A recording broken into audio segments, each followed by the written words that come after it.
ask you, the closing sequence, you know, the punch, the left hand that you landed, looked like maybe your elbow hit him on the side of the head. Did the fist land with a punch, and then did you hit him with the elbow somewhere, and so do you know where you got him?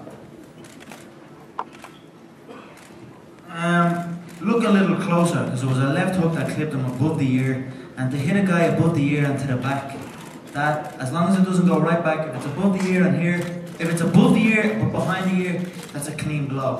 I had a discussion with Dean right before the contest happened, so it was a clean blow, but I would have liked to connect with the chin, I would have liked to connect cleaner, but there's so much soft, beautiful tissue there that if you crack that little soft area, there's no coming back from that, so look a little closer. It was a legal shot, and that was that. Did you see that, Dana? What did you think? Because you had a better view than we did. We were on the other side of the cage. Yeah, no, it looked legal to me too. Did you think that, did the fist land at all, Conor? At no point did I get up and go, oh man, that was to the back of the head. Did the contact come with your elbow or your fist? No, it was the fist. I fell into it a little bit, to be honest. Looking back, I didn't like it. I double jabbed, and I kind of fell into the left hook a little bit. The first, I threw one before that, where I just let the left hook ping, and I didn't move my body too much, but it just cracked him. That was the one that hurt him. But the one that finished him, I fell into a little bit, but it hit him with the fist at the back of the head, but above the ear, which is a legal blow. At the end of the day, it was a clean shot, and that was that. For me, I don't like the way people look at the referee.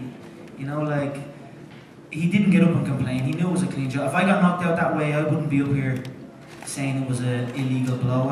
I would recognize I was knocked out, and that was that. So. Did Dustin say anything to you, either in the ring or in the back? No, in the ring he was humble. You know, Dustin is a good kid. I had no ill feelings towards Dustin. It was weird to me that he was like, I've never hated a guy as much as I hate this guy in my life, or something like that. He said, to me that is weird. I cannot hate a man that has the same dreams as me. And, you know, I have no emotion to them at the end of the day. I am on my journey. So he's a humble guy. He came to fight, and I have nothing but respect for these competitors. Make no mistake, I am cocky in prediction. I am confident in preparation, but I am always humble in victory or defeat. So I'm humble here, and I am grateful for the opportunity that the UFC, Dana and Lorenzo, Uncle Frank IV have given me. I'm grateful.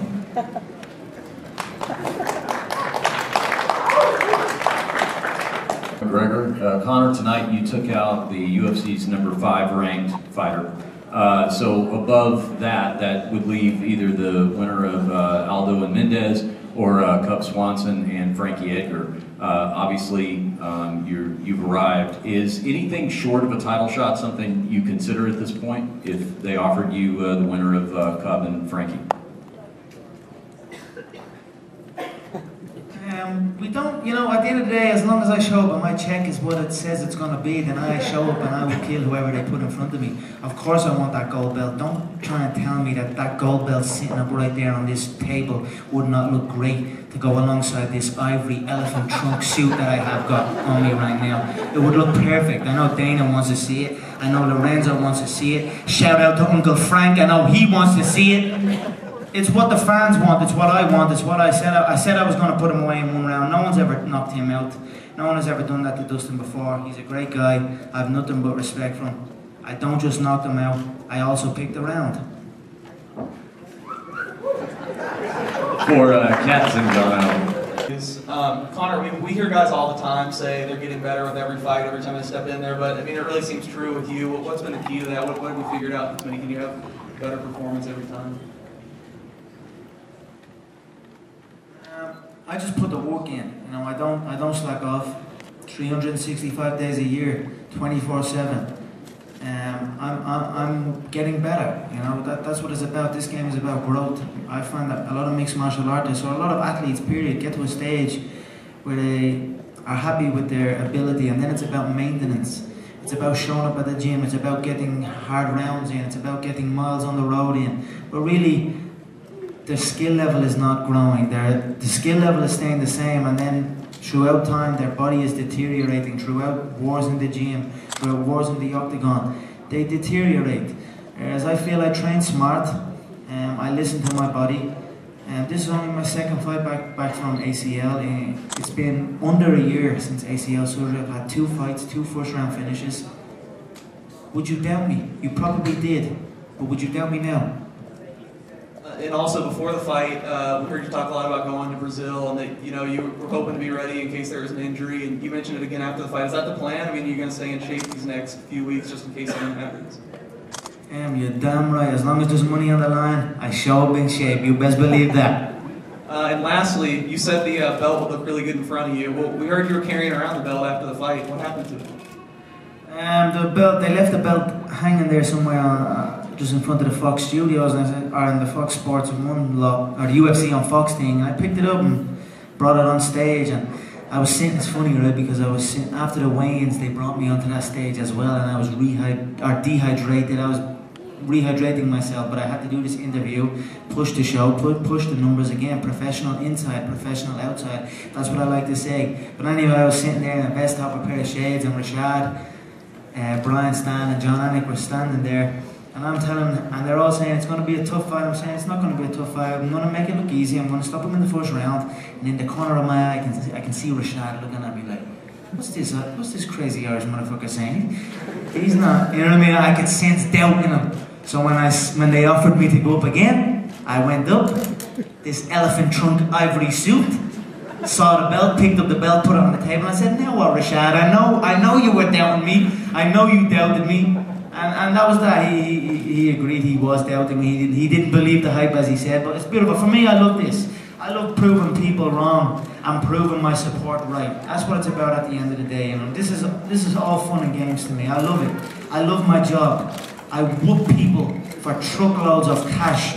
How could I hate this life? I love it so much. I'm grateful every single day. Thanks.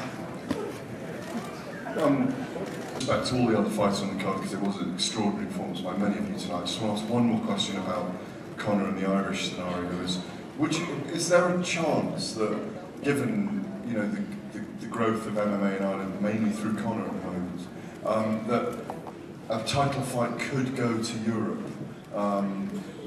With the following he's got, or would it have to be over here if he fought for the title?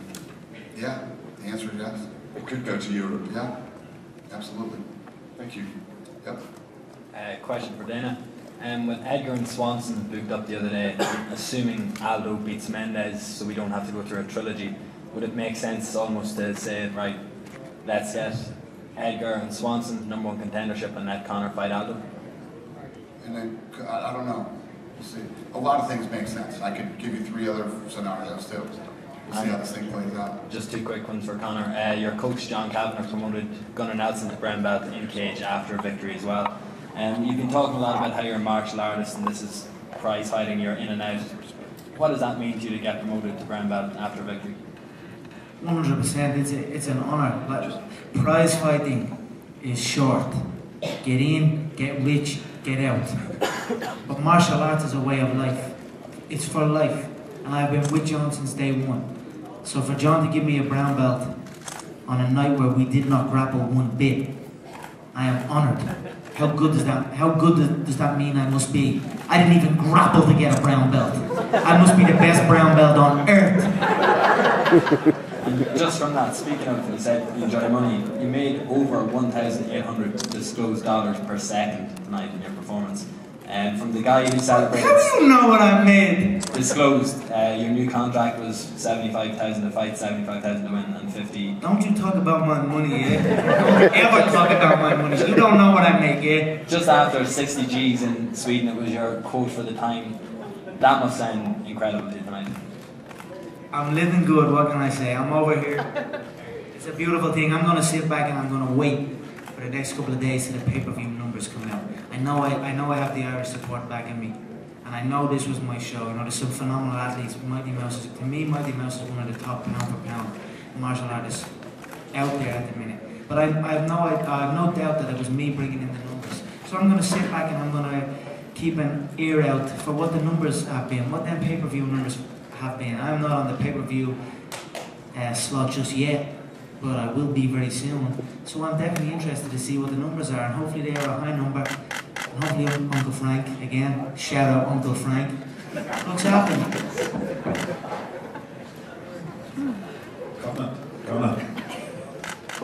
Conor. Yes. You alright? You stay stated in your post-fight press conference that you believe the majority of mixed martial artists sort of are basic in their movement. If we assume that after tonight's performance you replace Dustin at number 5, those above you in the rankings, you know, would you categorise those in the same way? For example, Jose Aldo, obviously, who's considered one of the pound-for-pound best. Yeah, definitely. I've spoke before. I believe Jose is in a situation where they have got to a stage where they are happy with their level, and now it's about maintenance. Now it's about showing up at the gym and getting rounds on rounds, miles on the road. It's about maintenance, and then throughout wars in the gym, wars in the octagon, your body deteriorates. It's not about growth anymore, it's about maintenance. And that is what I feel has happened with Jose, and that is what I feel what has happened with a lot of these people. That is why I feel I am different than these people. Again, at the end of the day, I have respect for everyone in there, but it's business. I'm out to get in, get rich, and get out, you know what I mean? So I have no problem getting in and eliminating these people and carrying on my journey. But I respect everyone, you know. Honestly, it took me back a little bit when Dustin was like, I hate this guy. I was laughing my head off. I was like, what, how could you hate a guy? We're on the same thing. We're all making money here. You know what I mean? We're all making money here doing this, chasing this dream. So that baffled me. But I hate no one. But at the end of the day, business is business. It's never personal. It can be cruel. It can be ruthless. But it is never personal. So one by one, I will eliminate the rest of them and make all my money and get out. And then, who knows, maybe I'll teach them a thing or two on my journey. For Conor, there were the rumours leading up to the fight that you'd hurt your hand. You said that you'd torn some ligaments after the fight. How much of an impact did that have on your preparation? And was it ever a thought to pull out of the fight? Yeah, of course it affects preparation. My tongue was swollen like it was like a little football coming out of my tongue. I couldn't grip, and I certainly couldn't punch. But again, this was about 4 or 5 weeks before the fight. I just simply improvised, adapted, and overcame. We can talk about Conon Miller, my previous opponent. 7 weeks before UFC main event, a big event. He pulled out 7 weeks because of torn ligaments in his tongue. And I couldn't understand that. So when it happened to me 4 weeks out, I knew I was going to overcome it. And that is what I've done. I have a bulletproof mind. There's not a lot that can break me. And again, it's just a tongue. It's just a tongue. Improvise, adapt, and overcome. And that is what I've done. Of course, you have these little battles with your head. You can't make a fist. You know, when you squeeze your fist and it hurts, it's like, there's definitely doubt there. But I came out here to Las Vegas 2 weeks beforehand, enjoyed the sunshine. The sunshine gave me a little boost. That actually got me to that next. We don't have sunshine back home. You know, we just have darkness back home. So when I came out and got this boost of vitamin D 2 weeks before the fight, although I was having some sort of doubt in my head, I was like, this is unbelievable. I love this shit now. You know, I'm just going to wrap it up and swing it hard, and that's what I've done. You know what he told me? You don't need a tongue to fight. That's what he told me. Is this true? You hurt your hand? No, you don't need a tongue to fight. Okay. Question for Conor. You called your shot tonight, so I'll ask you the question. Obviously, I know it's for pressure in your head, but Jose Aldo, Chad Mendes, how do you call your shot against those two if you face the winner of that fight? How does that fight go, or how do I fare against them? How do you fare against them? I believe I'll dismantle both of them. Chad's a 5'6", overblown.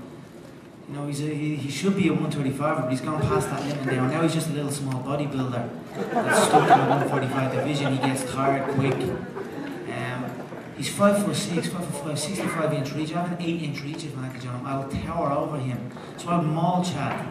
Jose, again, I feel he's in that pattern of deterioration. So again, another easy win. It seems to be, the division seems to be full of rookies and has-beens. So I'm just sitting here enjoying myself, collecting these checks on my way, eliminating each one. And